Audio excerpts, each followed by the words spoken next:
In our postmodern age of division, anger, anxiety, and confusion, the most dangerous weapon you have is your own mind. Take control! Question everything! This is the Intellectual Freedom Podcast. Welcome back, my friends, new listeners, old listeners, diehard listeners who have apparently decided the mental push-ups are worth the effort. I'm Dr. David Hopkins, your host and guide. I am a humanities professor and fellow traveler with you through the book, The Republic. And today, things get serious. Book 1 was a warm-up. Book 2 is where Plato sort of walks in the room and shuts the door, looks us kind of straight in the eyes and says, are you actually a good person? Or are you just behaving like you are one? So what do you think?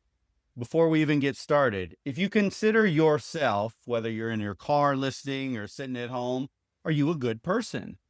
You consider yourself a good person, which I hope you do. But do you do it because it's ingrained in you, like a part of your soul, of your being? Or are you just behaving the way you have been trained to behave by society? Think about that just for 1 second. This actually goes pretty deep. It cuts to the core of who you are as a person. It cuts to the core of human civilization, really, as a whole. What are you like when nobody is watching? Sure, I mean, we all wear masks in a given day. Father or mother, husband or wife, employee, friend, brother, sister, whatever roles we play. And of course, we don't act or talk the same way to everyone all the time. You know how to speak at a job interview. It's very different than how you speak and act while out at the bar on a Friday night with your best friends, right? But really, when we get into book 2, I think figuring out who we are is key. Are you a good person, or are you acting like a good person because that is what society expects you to act like? Because in this book, book 2, suddenly the talk stops being about abstract philosophy. And when you read it, if you slow down and go deep enough, it becomes incredibly personal in book 2. So take a deep breath, stretch your brain, check your ego for a bit, because book 2 is coming for us all. So let's get going. So Glaucon poses a challenge. And his challenge to Socrates right off the bat is nobody is a just person on purpose. So the scene picks up the next day, as if you recall from book 1, the prior night didn't end with a resolution. First we looked at justice from a superficial standpoint, then a tribal standpoint, and then ended up with that cynical definition of justice where pretty much you just, all three of them, we have to throw them out the window. It's insufficient. Glaucon, especially, he's not satisfied with the polite ending in book 1. And if you recall, they sort of knocked off the discussion at the end of book 1 with sort of a shrug of the shoulder, and even Socrates admitting, heck, this whole thing about justice, it just isn't solved, not even a little bit. And the next day, Glaucon, he wants blood, intellectual blood, not physical blood, but he looks at Socrates and basically says, hey, man, don't get too comfortable. We're not done with this conversation just yet. I don't think we got anywhere near the truth about justice yet. And here's the actual line. He said, quote, Socrates, do you want to seem to have persuaded us, or really persuade us? So easy translation there is, don't give us some feel-good philosophy and think you did it. Let's prove it. Go. Let's go another round. Then he drops the first grenade. Glaucon divides good into 3 types of good, and I think you'll get them. He said, well, If you consider what is quote unquote good, it's a very generic term, but Glaucon says this, look, there are things that are good in themselves, like joy or laughter or music or friendship. These things we still choose to do, even if they don't come with any special perks or rewards or benefits. There doesn't need to be a payoff for going out to a music concert, having fun and laughing and enjoying yourself, right? They're good just because they are good things. So that's the first type of good. The second type of good are things that are good for their own consequences. Now, here Glaucon argues things like going to the dentist, drinking a bitter, nasty medicine, or paying your taxes. These are, I don't know, like the broccoli of life. We don't crave them necessarily. We tolerate them because the consequences are better than the alternative. You wake up and you brush your teeth every single day, so your breath smells good and you keep your teeth healthy, right? It's not fun. It's not enjoyable. You don't laugh while you're doing that, but it's good because of the consequences. And then there's things, number 3, which are good in themselves and for their consequences. Health, learning, knowledge, courage fall in this category. This is the sweet spot, the stuff that's good on the inside and good on the outside.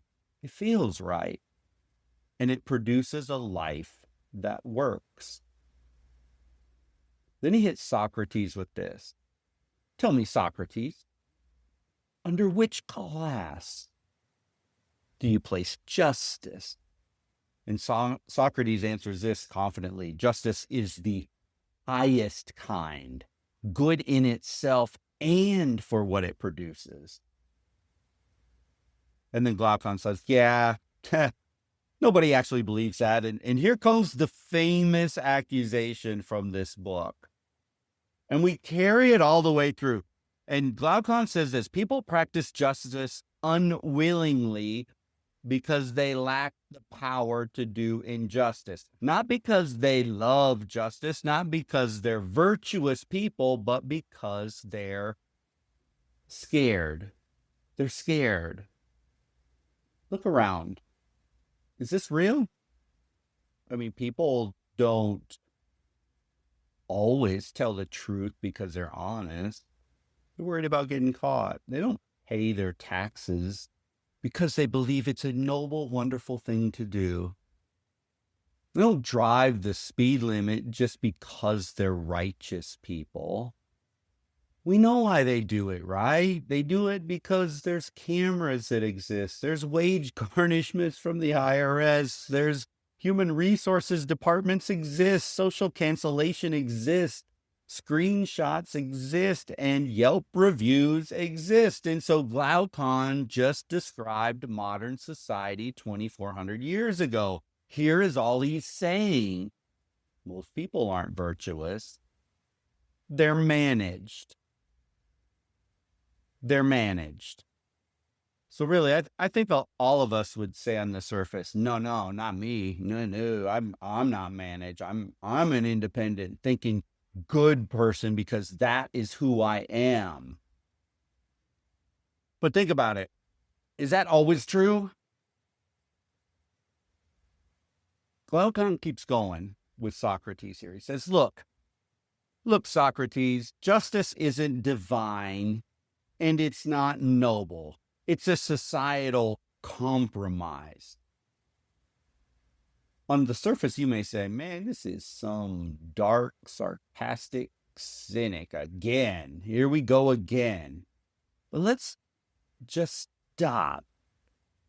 How you become a intellectual reason, critical thinking person is you have the capacity to stop and think about it. You know, do you think the speed limit is noble or sacred in some way? It exists because best case scenario, I would say injustice would be just drive however fast you want to get you as quickly as you want to get somewhere, as you do you run whatever you want to do, and that's the way it should be. Or worst case, everyone else does literally that same thing, and people die. Pedestrians are killed, bicyclists are killed, car crashes of families and children are killed. So, what does society have to do with this idea of a speed limit? So society, in Glaucon's world, says, okay, fine. Nobody gets exactly what they want. So we can all avoid a disaster by finding some sort of a middle groundish speed limit number that lets us move around efficiently, but not in a way that people are just doing whatever they want on the road. In Glaucon's world, in his idea, that is justice. Justice is a compromise. It is not some moral enlightenment. It's not something ingrained in your soul. It's just as society evolved and grew and got bigger and more sophisticated, we had to come up with a compromise, and justice is just that. And here's the quote, literally, quote, justice arose as a mean or a middle between the best and the worst. Best case, do whatever you want, and there's no consequences whatsoever. Worst case, have others do whatever they want to do to you or impact you in a negative way. So people had to come to some sort of a compromise, right? Not to do injustice and not to suffer injustice. Justice, according to Glaucon, is basically, let's all stop hurting each other because we're tired and or scared of the potential chaos that can and probably would ensue without any rules of justice. And the only way to keep a large civilization safe and functioning and efficient is, well, a compromise. We are just and noble just because that's what society has deemed, like some ingrained morality. But rather, we have to do this. We have to do this to survive and thrive as a people, as a member of the human race, as a member of a large and diverse society. This is Glaucon. And what's a modern parallel? I mean, that's every international treaty. That's every union contract. It's every HOA agreement. It's every terms of service that we scroll past online and just agree to. It's every political ceasefire, corporate ethics policy. It's not a celebration of virtue. It's a survival agreement. Justice becomes the least painful option. And Glaucon is saying people are not good, Socrates. Let's not pretend and try and fool ourselves. People are constrained, they're afraid, or in the minimum, pragmatic to understand this is what is required of us as a human race, as a civilization, to work together. And so the Ring of Gyges, the truth about who you really are. Now, it's one of the most important philosophical stories ever told in regards to justice. So you have to read this. I have to read this aloud. So Glaucon says, they say that in Lydia, a town, there was a shepherd in the service of the ruler. He finds a ring in this chasm after an earthquake, and when he turned the collet of the ring toward himself, he became invisible. Wow, what a superpower, right? What a superpower, to be invisible. Imagine yourself, you have a ring and you can make yourself invisible. Well, that's what happens here in Glaucon's story. And so what does our fearless shepherd do once he has this superpower, does he use it for good of society, of himself? Oh, not at all. So once invisible, he seduces the queen, he kills the king, and he seizes the kingdom. And here is Glaucon's devastating conclusion. No man would be just if he had the power to do injustice with impunity. The just man and the unjust man would act the same way if both possessed the ring.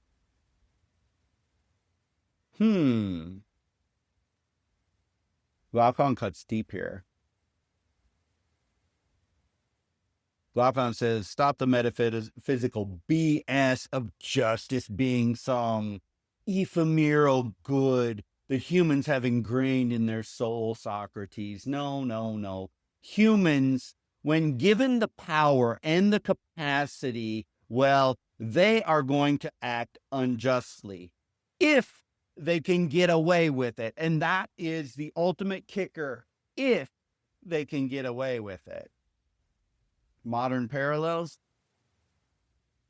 internet anonymity. Because nothing reveals character faster than burner accounts, anonymous comments, and private group chats. People online aren't wearing the Ring of Gyges because, well, there are millions of Rings of Gyges online, and let's face it, things can and do get really, really ugly online sometimes. People will say things to each other online that they would never say the same way when face to face. And I'm not even talking about the anonymity of the dark web, buried layers beneath the surface. I'm just talking about superficial social media stuff that all of us can see every day. What about corporate secrecy? See, the image of the CEO of Enron, Cambridge Analytica, FTX, or Epstein. Every scandal begins the same way. Someone thought they were invisible and could get away with it. So I want to pose some questions to you, and I want you, while you're listening to this, just think about them. What do you do when nobody is watching? What do you say when the door is closed or that person leaves the room? Who are you when there are no rewards? What are you looking at on the internet? What are you listening to? What are you thinking? If you were a billionaire, how would you act? How would you act? Glaucon isn't accusing them. He's accusing us, all of us as humans. And Glaucon's final test raises the stakes really high that all of us can get. Glaucon says, we must strip the just man of everything except justice itself. No reputation, no praise, no rewards. Then he must be thought unjust, but remain just. The unjust man, conversely, must be given that glowing, wonderful reputation of the just. So let me summarize real quickly here. So the unjust man is going to be given success, honor, wealth, and admiration. You can say, wow, I see that all the time. The just man gets humiliation, punishment, and suffering. And you might say again, wow, I see that all the time. Why does Glaucon do this? To force Socrates to answer the only question that really matters at this moment. Is justice worth it, even when it hurts? Because we know we see it all the time. We see evil, bad, selfish, greedy people held up at the highest honor, and we see good, honest, kind, humble human beings suffer. It happens. But is justice worth it even when it hurts? And no, man. Again, tell me this isn't a 2026 problem. I don't want you to skim this, and neither does Plato. Would you do what is just no matter what, even if nobody's looking? If you were a politician elected by the people and a bill comes to the floor that will justly level healthcare costs so everyone has the opportunity to get quality healthcare, or at least reasonably high quality healthcare, but some lobbyist representing the healthcare industry knocks on your door one evening to pitch you on why this shouldn't happen, as it will dramatically hurt the profitability of these companies they represent, and in exchange for your support, just seven-figure side deal. Nobody needs to know about it, or maybe a little juicy campaign contribution gets dropped into your campaign fund, by just supporting the industry. As after all, as they pitch you, the industry has the overall health of America as its goal. Politicians know how to spin that crap. Well, would you, as the politician, act ethically, morally, for the good of the voters? Or would you do something that helps ensure that you have wealth for your entire life, and your family has generational wealth to impact your kids, your grandkids, your great-grandkids? I mean, come on, it's a real question. And we, the angry voters, myself included in this group, often get ticked about how morally bankrupt and unjust our politicians are. But Glaucon sort of says, hey, wait a minute with your anger. Yeah, sure, you can have the anger now because you don't have the power. You don't have the ring. You don't have the ring of invisibility. You don't have that. And sure, yeah, they're bad, no doubt. But you and I, we're so certain we would say, no, I would do the will of the people. Are we any better? Really? Hard to say, right? Until you'd find yourself in that boat. It's easy to draw the conclusion when you're not in that group. It would be really hard if you were in that group, if you held the ring of invisibility, right? I mean, those greedy billionaires that we constantly hear people say, they need to pay more. There should never be a billionaire at all. Well, what if you were the billionaire? Would you still be singing that same song and dance? That's the point of Glaucon. That stings a little when we read it carefully, if we're going to be truly honest with ourselves. And so to me, Glaucon sort of hits my sensibilities hard, but our friend Socrates refuses to answer directly and wants to divert the argument just a bit, because he thinks that Glaucon's sort of missing the point here. So he says, let's first find justice in the city, and afterwards we'll get deeper into the individual. Why? Because as Socrates says, a city comes into being because each of us is not self-sufficient, and that's very true.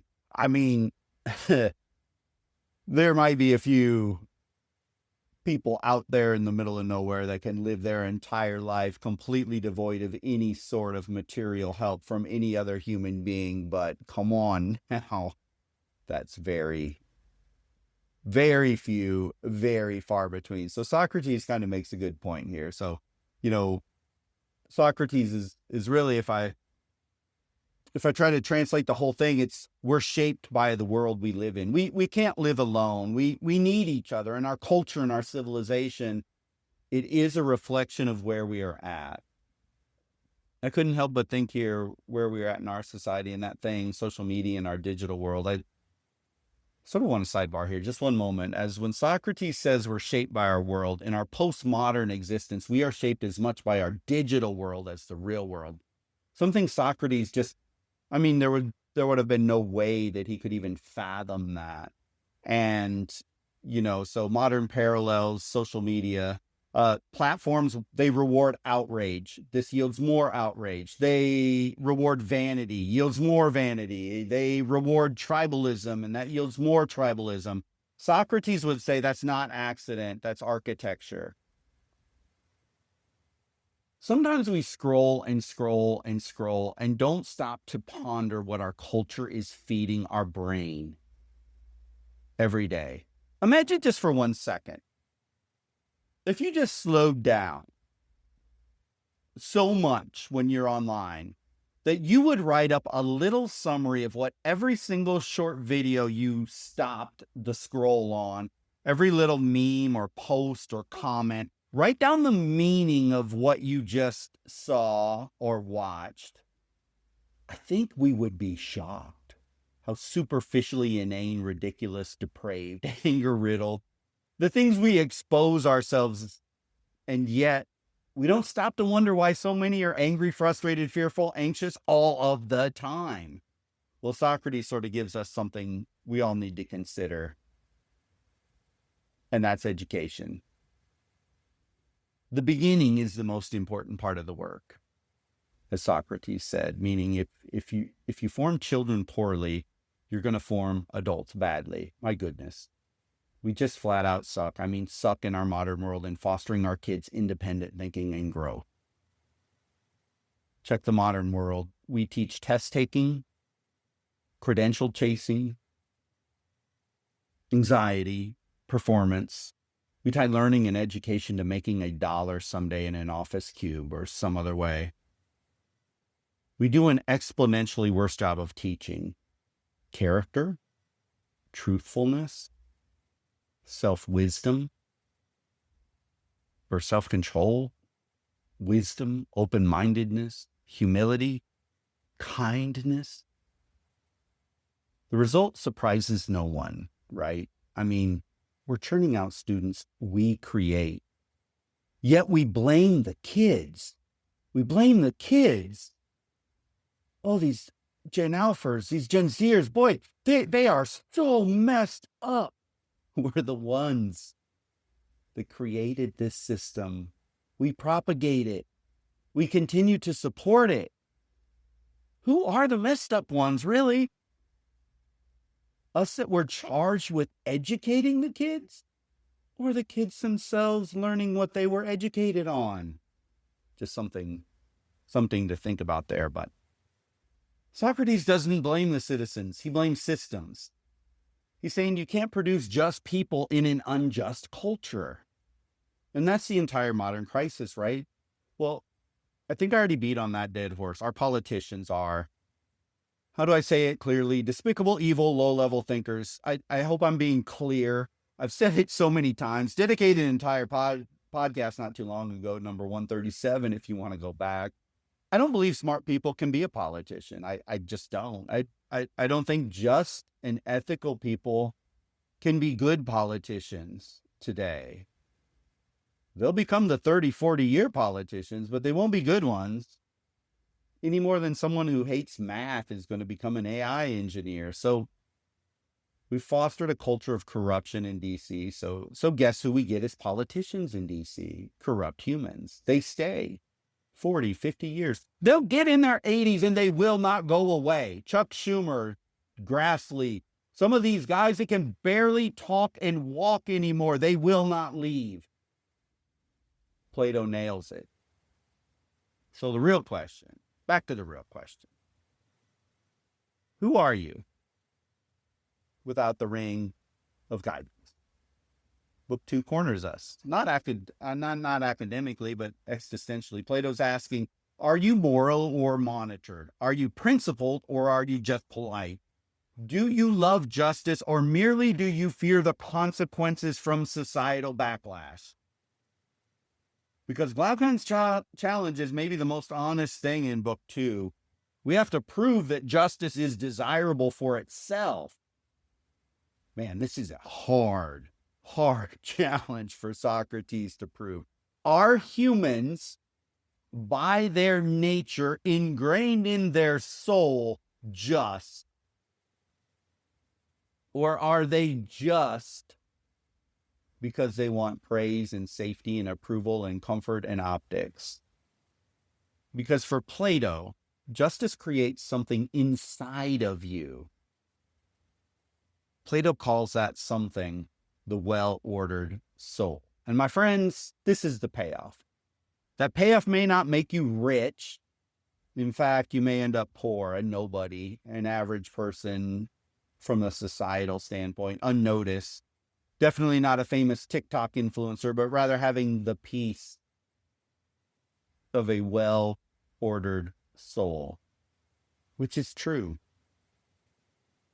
Which is true. Look, I don't have the answer for you. This is for you to ponder, wrestle with. That is what Socrates, through the voice of Plato, would want you to have, this well-ordered soul. But as you form who you are as a human and you strive to walk it out, this is, in essence, very, very important. Would you trade wealth, fame, comfort for a well-ordered soul? It's a big question. It's a very big question for you to think about. Right now, at the sound of my voice, if I could transfer $1 billion into your bank account, at the snap of my fingers, you're a billionaire. But you're not going to have a well-ordered soul. Would you do it? In full transparency, for me, I'd probably try and negotiate my way through that. Well, maybe I'll take the $1 billion, but no. What I'm going to do once I get it is I'm going to share it. I'm going to give it. I'm going to help the homeless and the poor and countries in need and this and this and this. Yeah, I'd negotiate that out, right? But let's say you don't get to negotiate it out. You get to live a well-ordered life. You are kind, humble, at peace. You're a good person. You are a just person according to Socrates. Or are you going to take the $1 billion and be like Glaucon says humans are? It's a big question. So here's where we land. Book 2 isn't asking you to admire or admonish anything here. It's asking you to examine yourself. Who am I when no one sees me? Do I do the right thing all the time because it's the right thing to do? Or do I do the right thing because I'm sort of embarrassed or afraid of getting caught? If culture shapes character, am I shaping culture back? Or am I sleepwalking through someone else's design? Book 2 forces us into a mirror we usually just avoid or don't pay any attention to. And the truth is, justice isn't a law. It's a lifestyle. It's not performative. It's not something you perform. It's something you become. So as we leave today, let me say this. If this book feels uncomfortable and you struggled with it a little bit, if you're trying to read along with us, that's a good thing. If you think of what you would be when no one's watching, are you the same person? And that stings a little bit, good. Makes you rethink yourself, even better. That discomfort in this book, that's why it's such a powerful book. It's not failure. It's your mind lifting its next weight. And we're just getting started. So I love book 2. I love book 2. I think it takes us to a place that we just often don't go in society. We just don't invest time in it. And what is justice? We are around justice all the time. You see the things in the news, right? You see the things with immigration and ICE and attacks on Venezuela and Iran and their dictator and Greenland and this and that and the other. I mean, it's all around us. And you hear the word justice, justice, justice, justice thrown around all the time. But we very rarely stop to really think about what it actually means. So I know you get tired of hearing me say it, but internalize it because it does matter. It does matter what you think. It's a powerful way to sharpen yourself. So thank you so much for listening. And if you're here, you are officially not average if you made it through this one. This was a dense one.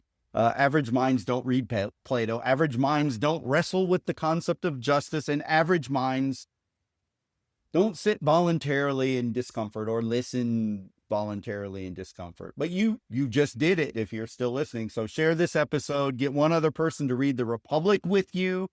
Let's keep building this thing together. Notice we really don't have any clean, perfect solutions, even clear proposals yet. We're going to get there. Our guy Socrates is still slogging through the messiness with his crew and have pulled him into conversation. And that's about as real world as you can get sometimes. It's complicated.